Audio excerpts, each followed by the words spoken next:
I'm Terry Owens. On this edition of MTA Commuter Connections, we'll introduce you to MTA's new administrator, Robert Smith.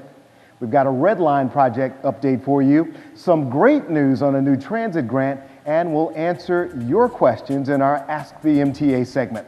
That's all here on this edition of MTA Commuter Connections.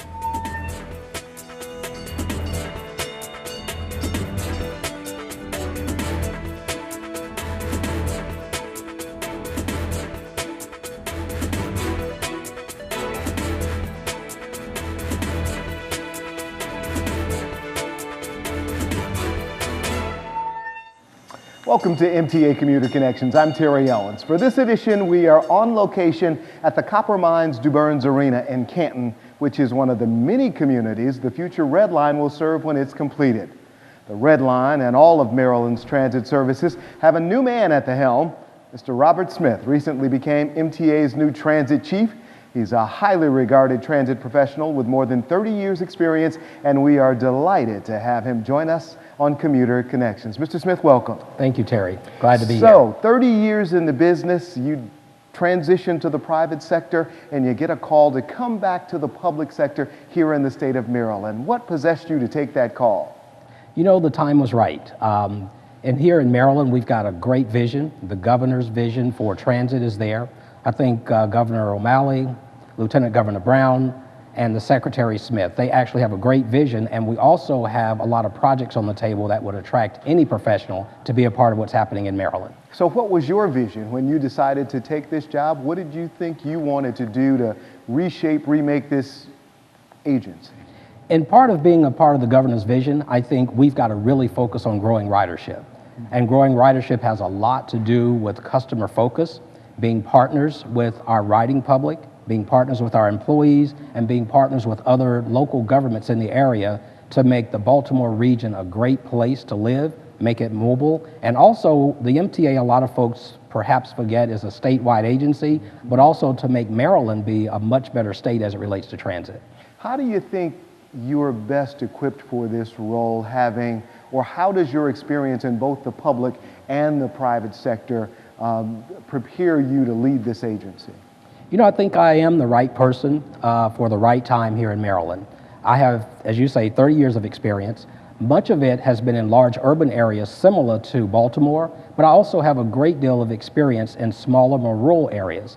When you look at Maryland, Maryland is a combination of each of those.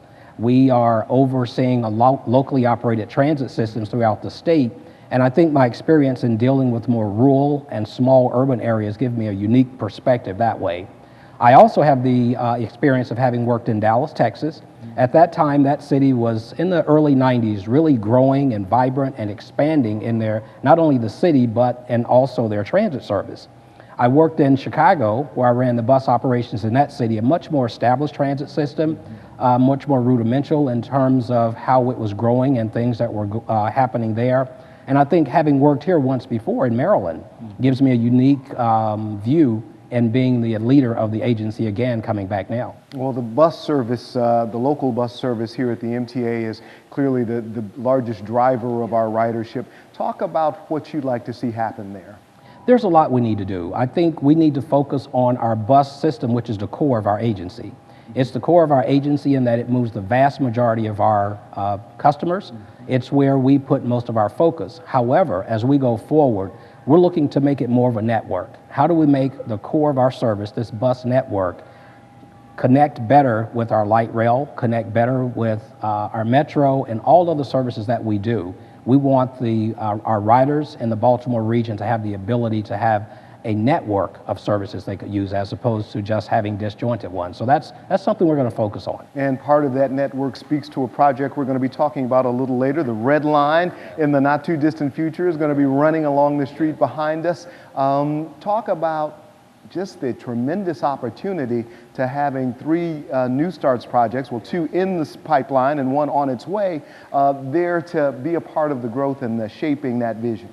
I'm really proud to be a part of a state and a leadership and administration that has taken the initiative not only to go after New Start funding, but has secured the funding locally to do that, has secured the funding federally to get it done, and actually working in unique ways to make this happen. In the Baltimore region, we have the Red Line.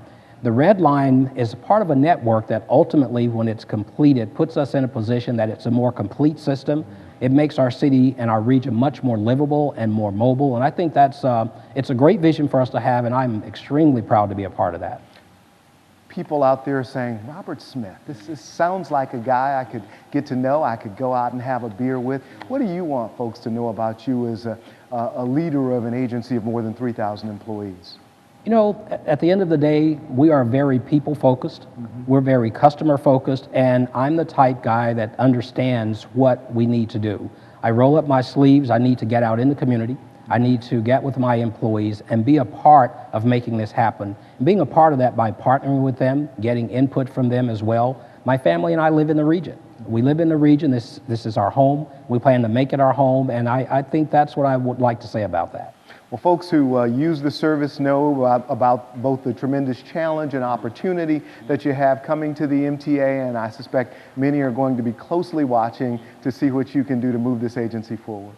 Thank you. Okay. Robert Smith, MTA Administrator. We'll take a break here. Much more coming up. In fact, we're going to be talking about that Red Line project in just a few minutes. Stay with us. We're back right after this.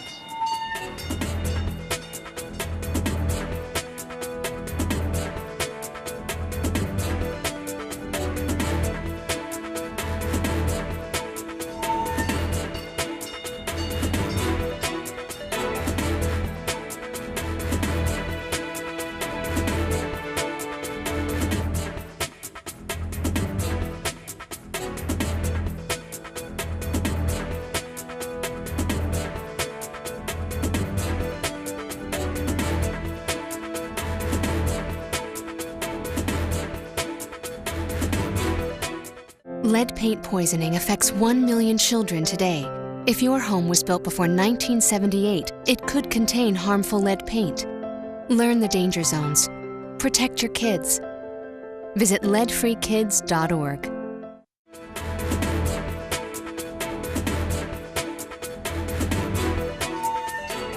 Welcome back, everybody. I'm Terry Owens, and this is MTA Commuter Connections. You've probably heard a lot recently about the Baltimore Red Line. It's the new light rail system that will run from Security Boulevard through downtown to Canton, where we are now, and then to Bayview Hospital, its final destination.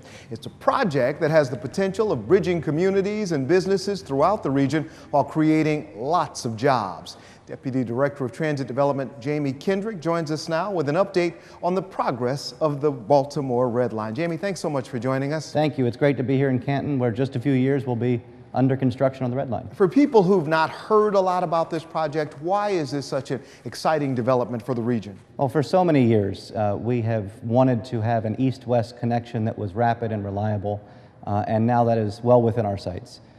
It's a system that it contributes to our overall system, the metro, the light rail, and really does start to make those connections that we've not really had in the region, and bring Southeast Baltimore into the rail fold. It's never really been there before. And why is that level of connectivity so important to the growth of a region?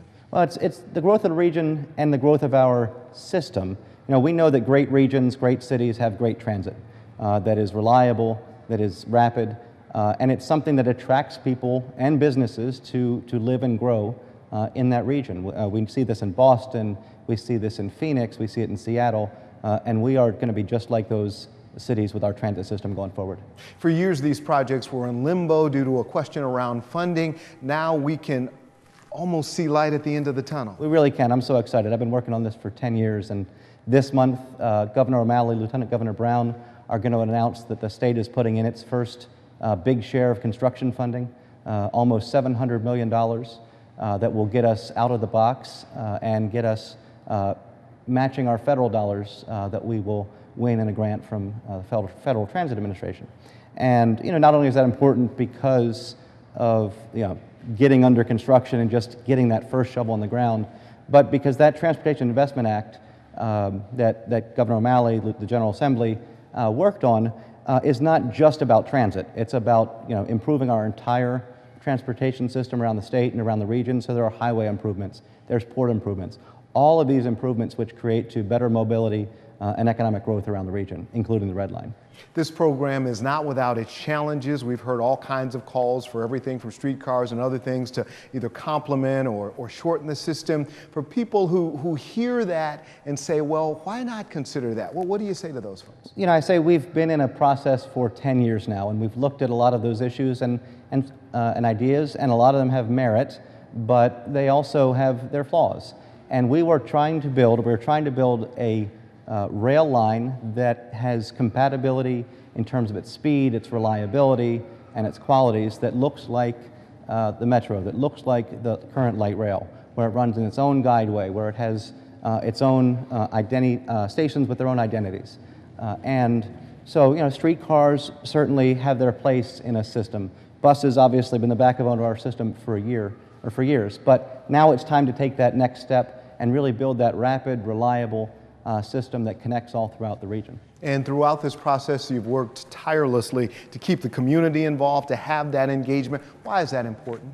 Well, it's important because at the end of the construction, even though we all live here in this community, the communities that are most directly affected are going to have a sense of pride and ownership of the project.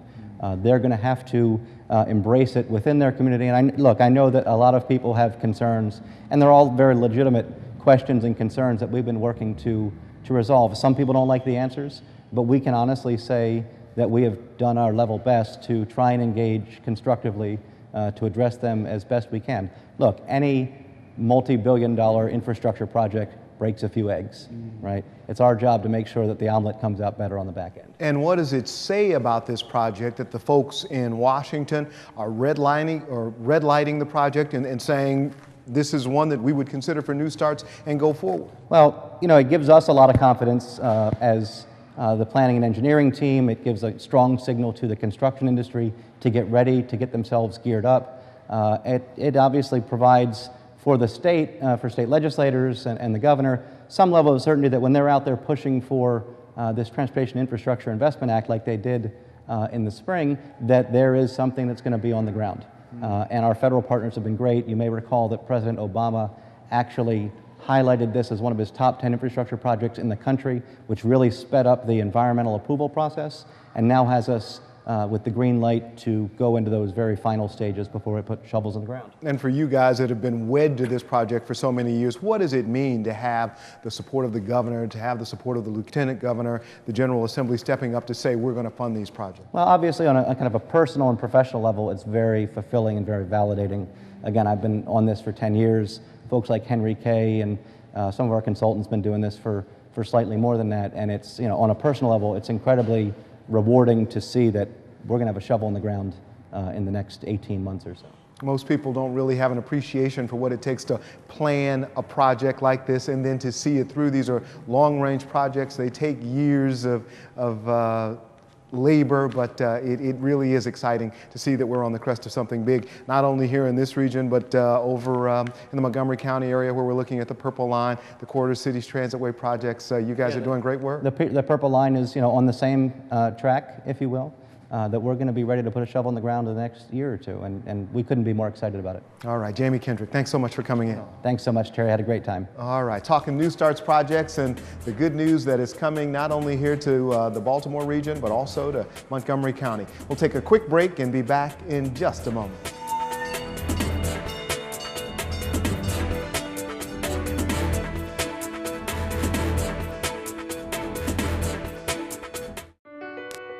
My life is full of statistics. Thing is, I could have dropped out of school and become one myself, but I didn't because I had people that believed in me. Here's another statistic. 7,000 students drop out every school day. That's one every 26 seconds.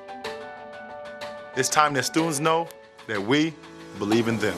Inspire a student and share your message of support at boostup.org.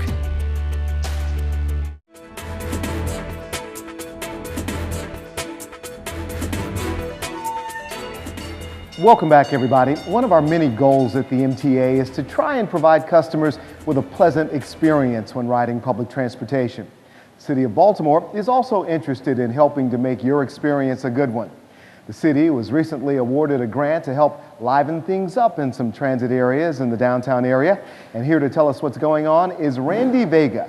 She's Cultural Affairs Director at the Baltimore Office of Promotion and the Arts. Randy, welcome to Commuter Connections. Thanks, Terry. Thanks so much for joining us. My pleasure. So tell us about this grant. This is really exciting news. It is exciting. We have a $200,000 grant from Art Place, which is a national consortium of funders who are interested in using the arts to spur community development in cities. And so they made a series of grants across the country. We were lucky enough to receive one. And ours was based on our 3 arts and entertainment districts in Baltimore. So we're concentrating on those 3 areas. One is the Bromo Tower district on the west side of downtown. One is Station North, just above the Penn Station on Charles Street. And the third is the Highlandtown district over on the east side. So everybody's wondering, when are we going to see the fruits of all these labors? Well, we're expecting our European visitors beginning in January of 2014. Okay. The projects will be worked on with the communities, with community members and community leaders and local artists and so forth through the spring. And then we'll be funding those projects to be completed by December of 2014. The Baltimore Office of Promotion and the Arts blesses the city in so many different ways. You guys have so many antennae out there. And for people not familiar with the office, give us a sense of some of the other programs you're involved with. Okay, well, people I'm sure are familiar with Artscape. Yes. That's our big event every year in July, and I'm sure many of your viewers come to Artscape and enjoy everything that we offer there. The Baltimore Book Festival, which is coming up shortly, is another one of our events. We do the fireworks at the 4th of July Yes. and New Year's Eve. And we also have, in addition to being an events planner for the city, we're also the film office for the city, so we work with film companies when they come through and help them with their permits and so forth.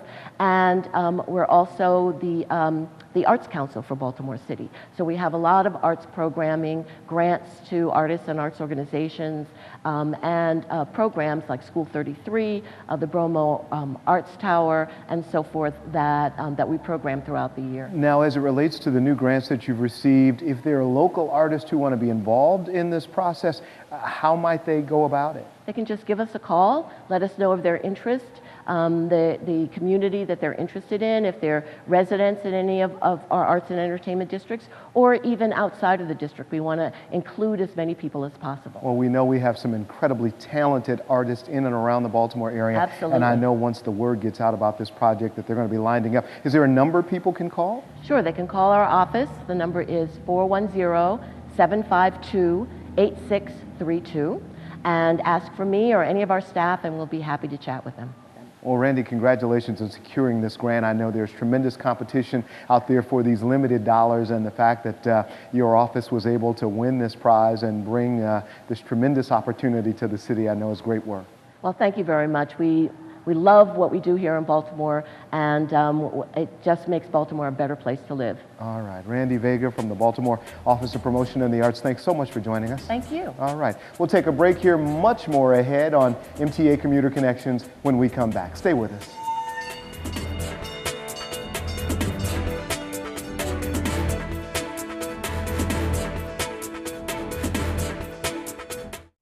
Packers. Viking. Packers. Viking. Viking. Red state. Blue state. Vegan. Carnivore. We come from different places. Uptown.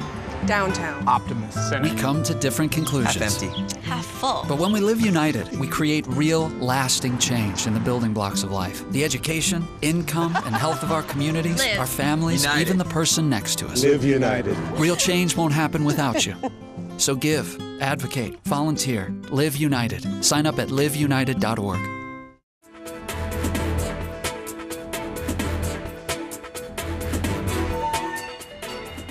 Welcome back, everybody. There are an estimated 4,000 new cases of breast cancer in Maryland each year.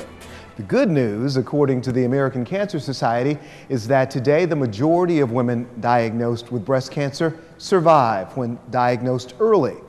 Breast cancer awareness and the fight against the disease comes to the fore during the month of October with the annual Race for the Cure. Thousands are expected to participate in this year's race, and Brittany Fowler, Communications Director for Coleman, Maryland, joins us with information on what we can expect at this year's event. Brittany, do you believe it's almost here again? I know, almost October already, and we're gearing up and we're excited for it. Do you guys start planning for next year's event right after the last one ends? For the most part. We actually just recently started hosting 2 Race for the Cures within Maryland. We have one in April in Ocean City, and then we have our larger one in Hunt Valley in October. Wow, what does that say about the interest and support of this mission? You know, we're very fortunate that our service area is the entire state, excluding PG and Montgomery County, because they're covered by the National Capital Area.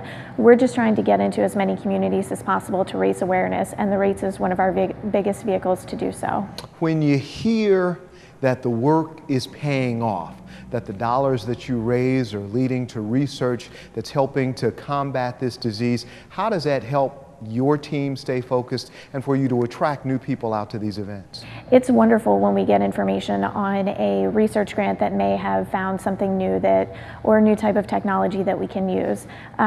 Here in Maryland, 75% of the funds that are raised stay right here within the state to fund education, screening, treatment, and support services for women, men, and families who've been affected by breast cancer. So our job is really to provide funding for these services that they can use on a daily basis to go get a screening mammogram, to get a clinical breast exam, or to actually get financial help if they're already diagnosed with breast cancer. That help can provide funding for paying a mortgage, covering the cost of a babysitter while a mother and her provider or caretaker go off to get treatment. And those are the stories so often that folk don't hear, that need to hear. Have you got one of those success stories that you can share with us, somebody whose life was really changed because there was funding there based on this race?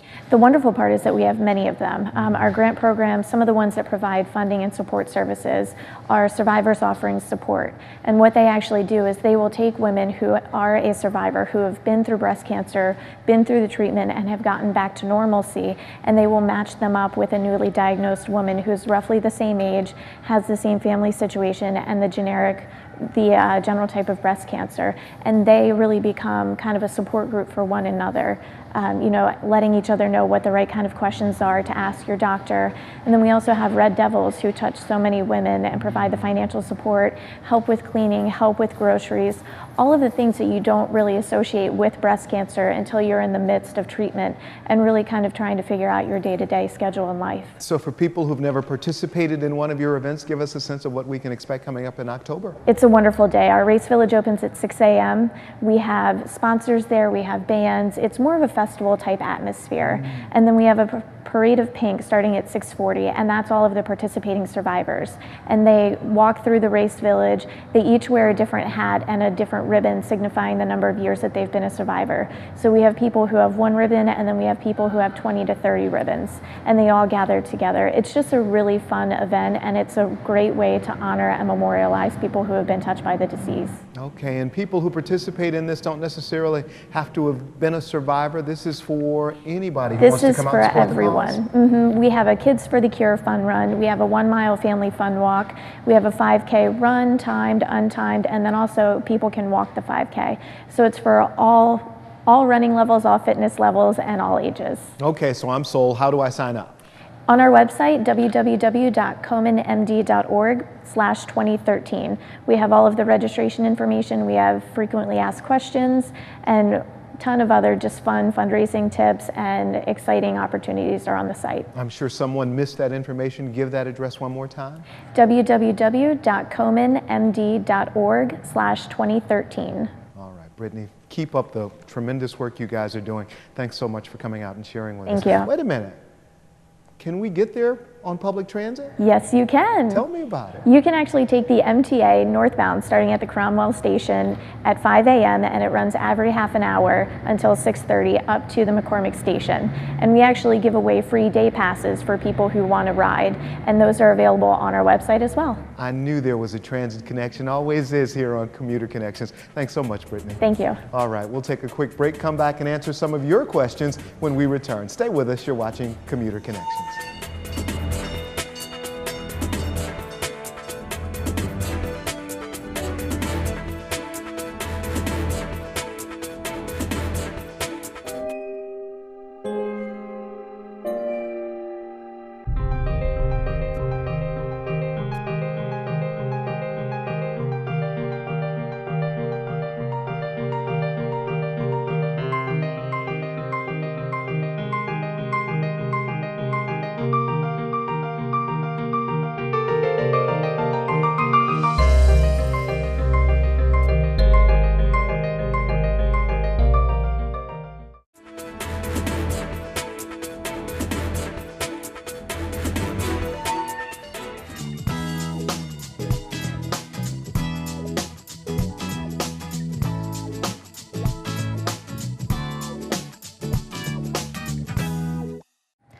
Hi, I'm Tammy Bolden, MTA Manager, Systems and Equipment Engineering. Here's our first Ask the MTA question.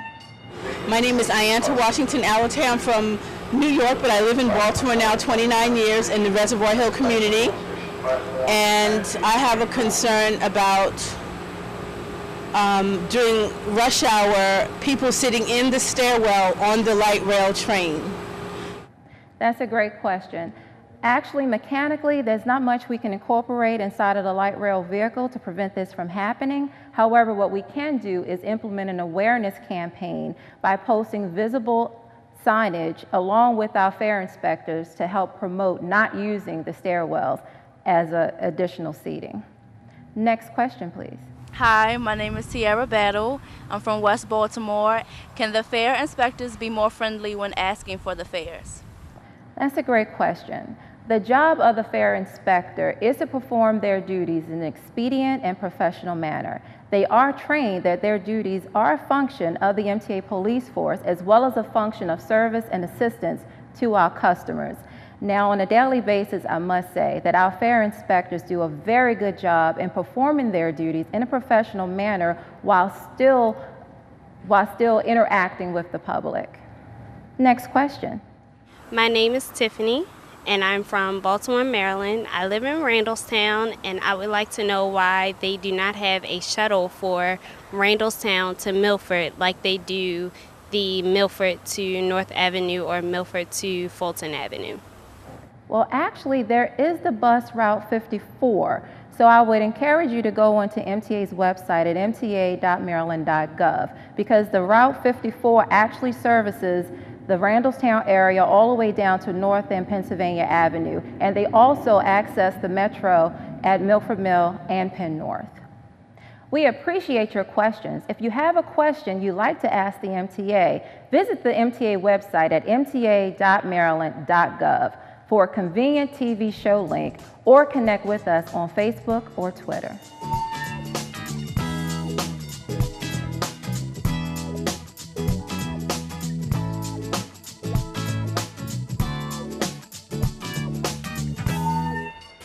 We'd like to thank all of our guests for joining us for this segment of Commuter Connections. We'd also like to thank you at home for watching. I'm Terry Owens. We'll see you next time on Commuter Connections.